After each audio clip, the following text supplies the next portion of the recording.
अस्सलाम वालेकुम स्टूडेंट्स, मैं उम्मीद करती हूँ आप सब खैरियत से होंगे। अच्छा, मैं हूँ फ़ातिमा अकील और आप देख रहे हैं लर्न कॉमर्स विद फ़ातिमा। आज जो मैं आपको एम.कॉम की स्टैटिस्टिक्स फॉर मैनेजमेंट का एक्सरसाइज 2.4 का क्वेश्चन नंबर 2 और 20 करवाने लगी हूँ, उसका ये जो है क्वेश्चन है, आप इसका स्क्रीनशॉट ले सकते हो। वैसे मैं आपको पढ़ के बता देती हूँ कि क्वेश्चन क्या है। सारा any app wrap the president of Beckett Incorporation has just obtained some raw data from the marketing survey that her company recently conducted. The survey was taken to determine the effectiveness of the new company slogan. When you have given up on the rest Beckett to determine the effect of the slogan on the sales of luncheon baguettes, 20 people were asked how many boxes of luncheon baguettes per day they bought before and after the slogan was used in the advertising campaign. The results were as follows. अब उन्होंने before the launching campaign और after the launching campaign उन्होंने जो result है वो इसमें दिए हुए हैं डाटा में। ठीक है, अब नेक्स्ट उन्होंने पार्ट ए क्या पूछा है आपसे, create both frequency and relative frequency distribution for before responses using age classes. यानी बिफोर के रिस्पॉन्सेज का भी उन्होंने आपको फ्रीक्वेंसी और रिलेटिव फ्रीक्वेंसी बनाने को कहा है और क्लासेस उन्होंने आपको बना के दे दी हैं। जबकि पार्ट बी में उन्होंने क्या कहा है, work part A for the after responses. यानी पार्ट ए को आफ्टर रिस्पॉन्सेज के लिए आप यूज़ करेंगे बाद में। गिव द मोस्ट पहले यानी पार्ट ए का आंसर लिखेंगे और फिर उसको आफ्टर रिस्पॉन्सेज के लिए यूज़ करेंगे। गिव द, अब सी पार्ट क्या है, give the most basic reason why it makes sense to use the same classes for both the before and after responses. D option क्या है, for each pair of before and after responses subtract the before response from the after response to get the number that we will call change. ठीक है, यानी आपने before में से after response जो है उसको क्या करना है, आफ्टर रिस्पॉन्स बिफोर सब्ट्रैक्ट करना है। बिफोर में से आफ्टर रिस्पॉन्स जो है वो सब्ट्रैक्ट करना है टू गेट द नंबर हासिल करने के लिए that we will call change, जिसको हम कहेंगे change. And create frequency and relative frequency distribution for change using classes. और फिर जो क्लासेस बनेंगी ना, चेंज से जो क्लासेस बनेंगी उनसे भी आपने फ्रीक्वेंसी और रिलेटिव फ्रीक्वेंसी डिस्ट्रीब्यूशन जो है वो फाइंड आउट करनी है। मैं उम्मीद करती हूँ आपको क्वेश्चन की सही से समझ आ रही होगी। और ये क्योंकि क्वेश्चन बहुत लॉन्ग है तो आपने इसका स्क्रीनशॉट ले लेना है। अगर मैं आपको इस तरह से बताऊंगी तो फिर ये बहुत लॉन्ग हो जाएगा, लिख के बताऊंगी तो। Based on your analysis, state whether the new slogan has helped sales and give 1 or 2 reasons to support your conclusion। ठीक है, तो अब मैं डायरेक्ट सॉल्यूशन स्टार्ट करूँगी क्योंकि ये क्वेश्चन बहुत लॉन्ग हो। पहले आप इसका एक स्क्रीनशॉट ले लीजिए सारे स्टूडेंट्स। वीडियो को पॉज करके आपने स्क्रीनशॉट फुल क्वेश्चन का और जूम करके आपने ले लेना है। ठीक है, अब मैं इसका सॉल्यूशन स्टार्ट करने लगी हूँ। सॉल्यूशन में आपने क्या करना है, सबसे पहले यहाँ पे लिखना है क्लासेस, क्योंकि उन्होंने क्लासेस आपको बना के दे दी हैं। यहाँ पे आपने लिखना है क्लासेस, फिर उसके बाद यहाँ पे एक लाइन ड्रॉ करनी है। ठीक है, उसके बाद आपने लिखना है टैली। टैली लिख लिया आपने, टैली का आपने ये बना लिया कॉलम। फिर आपने यहाँ पे लिखना है एफ़ का मतलब होता है, एफ़ स्टैंड्स फॉर फ्रीक्वेंसी, तो आपने यहाँ पे एक बना लिया। फिर उन्होंने आपको कहा है कि आप रिलेटिव फ्रीक्वेंसी फाइंड करेंगे, तो R.F मीन्स ये होता है कि आपकी रिलेटिव फ्रीक्वेंसी हो जाएगी। ये मैं उसका शॉर्ट लिख रही हूँ, आप फुल लिखना चाहें तो फुल भी लिख सकते हैं। अच्छा, अब आपके पास डाटा क्या था, 1 से लेके 2 तक आपका डाटा था, तो क्लासेस ये बन गई। ठीक है। फिर नेक्स्ट क्या था 3 2 4, फिर नेक्स्ट क्या था 5 2 6। ये आप क्वेश्चन का स्क्रीनशॉट निकाल के देखोगे बच्चों तो आपको आइडिया हो जाएगा। फिर 7 2 8 और फिर 9 2 10। सही है। अच्छा, अब आपने क्या करना है कि टैली मार्क फाइंड करनी है। टैली मार्क फाइंड करने के लिए मैंने आपको प्रीवियस एक्सरसाइजेज में भी बताया हुआ है कि आपने क्या करना है कि डाटा को देखना है, यानी 1 से लेके 2 तक का डाटा जो है वो कितनी बार क्वेश्चन में आया है, तो आपने उसको काउंट करना है और आपने यहाँ पे उतनी लाइंस ड्रॉ कर देनी है 1 2 3 4 फॉर एग्ज़ाम्पल, और ये 5। इसको समझने के लिए आप मेरी प्रीवियस वाली जो एक्सरसाइजेस हैं वो आप देखोगे तो आपको आइडिया अच्छे से हो जाएगा कि टैली मार्क फ्रीक्वेंसी और रिलेटिव फ्रीक्वेंसी कैसे फाइंड करते हैं। मैं आपको डायरेक्टली ये बता रही हूँ क्योंकि क्वेश्चन बहुत लॉन्ग हो जाएगा। अब यहाँ पे ये 5 इसकी फ्रीक्वेंसी आ गई क्योंकि यहाँ 5 ही टैली मार्क थी। अब इसकी जब रिलेटिव फ्रीक्वेंसी हम फाइंड करने लगेंगे तो वो किस तरह करेंगे वो एंड पे जाके मैं आपको बताऊंगी जब फुल फ्रीक्वेंसी फाइंड हो जाएगी। अब 3 से लेके 4 तक का डाटा हमने देखना है, तो 3 से तक के 4 का डाटा 1 2 3 4 5 और 6 टाइम्स है हमारे पास, तो ये 6 हमने लिख लिया। अब यहाँ पे हम क्या करेंगे 5 to 6 वाला देखेंगे। 5 to 6 वाला डाटा हमारे पास 1 2 3 4 5 6 7 टाइम्स आया, तो यहाँ पे हम 7 टाइम्स लिख लेंगे। 7 to 8 हमारे पास डाटा कितने टाइम्स आया है 2 टाइम्स, तो यहाँ पे हम लिख देंगे 2। अब 9 to 10 वाला डाटा हमारे पास कितने टाइम्स आया है, इसका कोई भी नंबर वहाँ पे नहीं है, तो यहाँ पे हम लिख देंगे 0।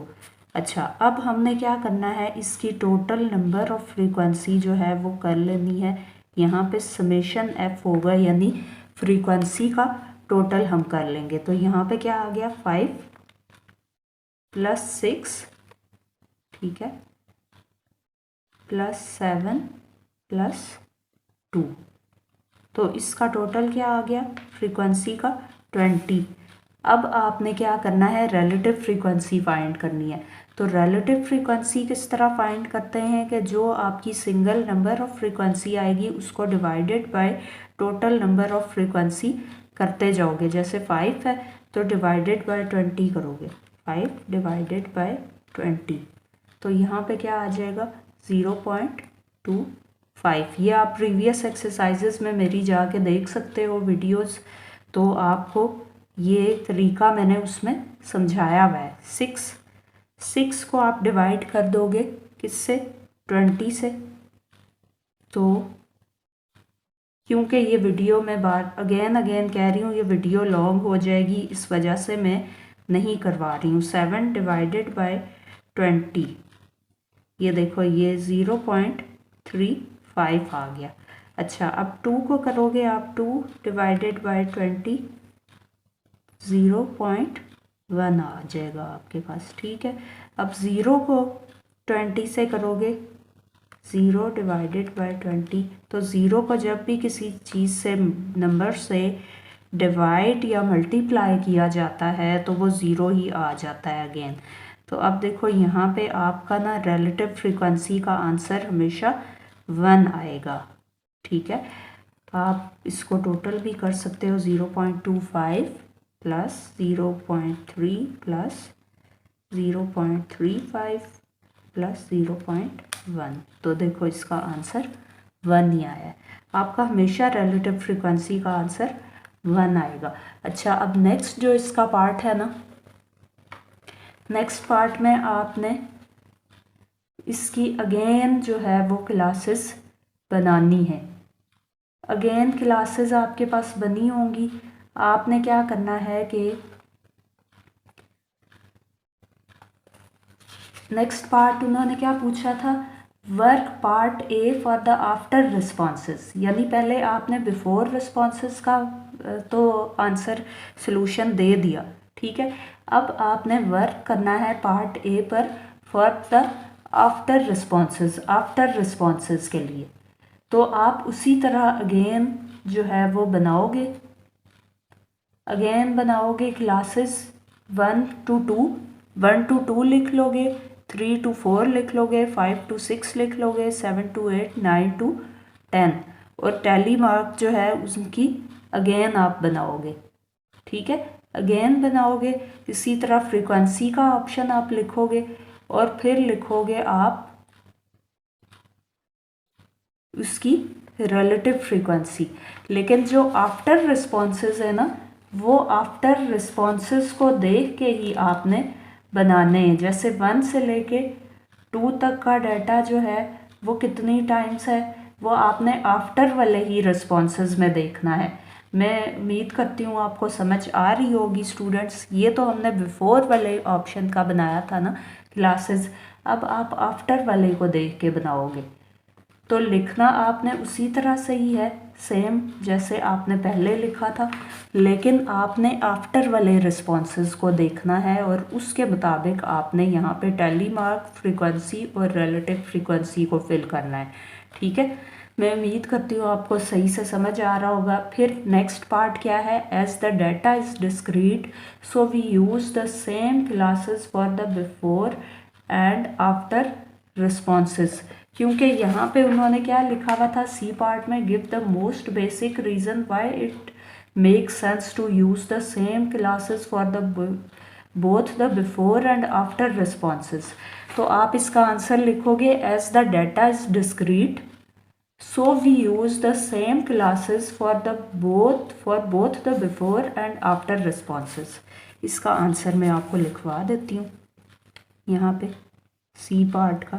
बी पार्ट में इसलिए नहीं कर रही हूँ कि वो आपका होम टास्क होगा, वो आप खुद से करोगे। मैं ये देखना चाह रही हूँ कि आपको समझ आया है क्वेश्चन या नहीं।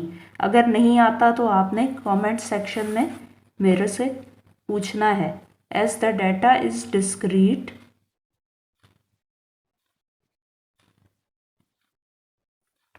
so we use the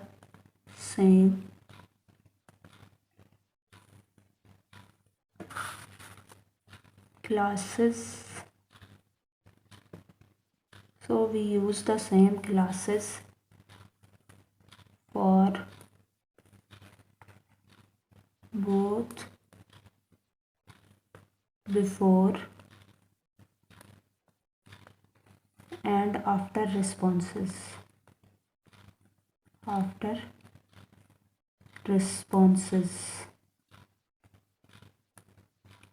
ठीक है, ये हो गया आपका।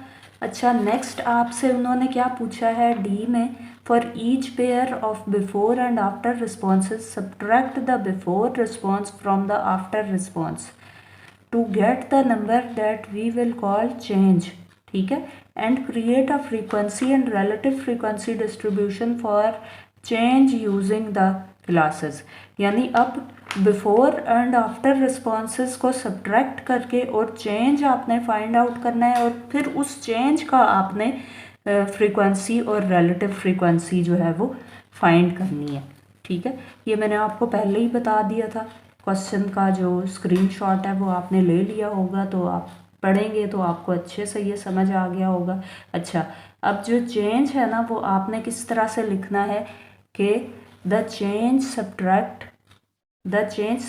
The before from the after response. यानी फॉर एग्जांपल बिफोर रिस्पॉन्स आपका 1 है और आफ्टर रिस्पॉन्स 2 है, तो जब 1 में से आप माइनस करोगे 2 तो क्या होगा, -1। ठीक है, 5 में से 2 आप माइनस करोगे तो क्या आएगा, 3। ठीक है, इस तरह करके आपने फाइंड आउट करते जाना है। -5 to -4 बनेगी आपकी क्लास, -5 to -4। पहले आप चेंज फाइंड कर लो। ठीक है, बिफोर एंड आफ्टर रिस्पॉन्सेज को ना सामने रख के और चेंज फाइंड आउट कर लो। चेंज यहाँ पे उन्होंने फाइंड आउट करके आपको दिया हुआ है। ठीक है। तो आपने क्या करना है कि -5 to -4 उन्होंने क्लासेस दी हुई हैं, -3 to 2 दी हुई हैं, और -1 to 0, फिर 1 to 2, 3 to 4 एंड 5 to 6 उन्होंने क्लासेस आपको बना के दी हैं। ठीक है। फिर आपने इसकी भी इसी तरह टैली फ्रीक्वेंसी और रिलेटिव फ्रीक्वेंसी फाइंड करनी है, जिस तरह मैंने आपको अभी इस क्वेश्चन में बताई है। फिर आप क्या करोगे, द न्यू स्लोगन, नेक्स्ट जो क्वेश्चन है उसका क्या आंसर आप लिखोगे, वो उन्होंने क्या पूछा था, based on your analysis state whether the new slogan has helped sales and give 1 or 2 reasons to support your conclusion. The new slogan does not help sales very much. ठीक है, आप लोग लिखोगे the new slogan does not help sales very much. अब मैं E का आपको direct लिखवा रही हूँ आंसर, ई पार्ट का। द न्यू स्लोगन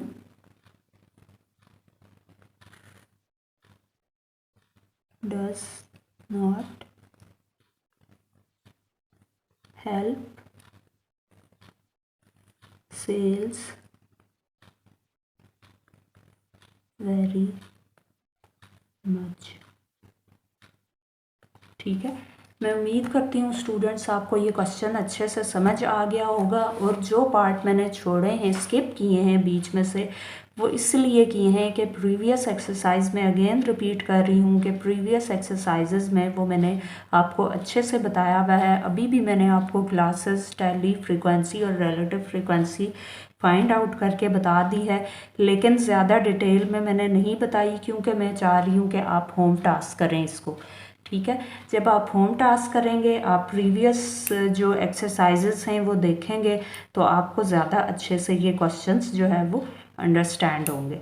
ठीक है स्टूडेंट्स, तो अपना बहुत सारा ख्याल रखिएगा।